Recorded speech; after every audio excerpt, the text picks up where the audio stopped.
Hello Nayana, താൻ അവളെ വിളിച്ചോ? രാവിലെ ഓഫീസിലേക്ക് പോകാൻ റെഡിയാകുന്ന ശിവ ഫോണിൽ തൻ്റെ ആയ നയനയോട് ചോദിച്ചു. ഞാൻ വിളിച്ചിരുന്നു സാർ, പക്ഷെ കോളെടുത്തത് മറ്റാരാണ്. പാർവണ ഉറങ്ങാണ്, എഴുന്നേറ്റിട്ടില്ല എന്നും എഴുന്നേറ്റ തിരിച്ചു വിളിക്കാമെന്നും പറഞ്ഞു. നയന ചെറിയൊരു ഭയത്തോടെയാണ് ശിവയോട് പറഞ്ഞത്. ഓക്കെ, അത് പറഞ്ഞ് ശിവ വേഗം കോൾ കട്ട് ചെയ്തു.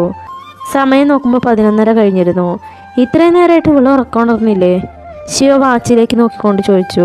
ശേഷം ഫോണും തൻ്റെ ലാപ്ടോപ്പും അടങ്ങിയ ബാഗ് എടുത്ത് ഓഫീസിലേക്ക് ഇറങ്ങി. ഒപ്പം ദേവിയും ഉണ്ടായിരുന്നു. ഹലോ, ആരാ? അവൾ മനസ്സിലാവാതെ ചോദിച്ചു. MS കോളേജിലെ പ്രോജക്റ്റുമായി ബന്ധപ്പെട്ട ആ ഫയൽ നീ എവിടെ വെച്ചേ? മറുഭാഗത്തുനിന്ന് ശിവയുടെ ശബ്ദം ഉയർന്നു. ശിവ സാറായിരുന്നത്? അവൾ മനസ്സിലാലോചിച്ചു. നീ എന്താ ഞാൻ പറയണ കേൾക്കണില്ലേ? അതെന്നോടാണ് ചോദിക്കണേ, നിനക്കറിയില്ലേ എവിടെയാ വെച്ചെന്ന്? ശിവ ദേഷ്യമില്ലാതെ തന്നെ പറഞ്ഞു. അത് ഞാൻ എവിടെയാ വെച്ചേ? സാറിൻ്റെ ക്യാബിനിലെ കബോർഡിൽ 2ാമത്തെയോ 3ാമത്തെയോ 4ാമത്തെയോ ഷെൽഫിലുണ്ടാവും. പാർവണ പറയുന്നത് കേട്ട് ശിവയുടെ ദേഷ്യം കൂടുകയാണ് ചെയ്തത്. എൻ്റെ ക്യാബിനിൽ ആകെ 4 ഷെൽഫേ ഉള്ളൂ. 3 ഷെൽഫിലുണ്ടോയെന്ന് നോക്കാൻ നീ പറയേണ്ട ആവശ്യമില്ല.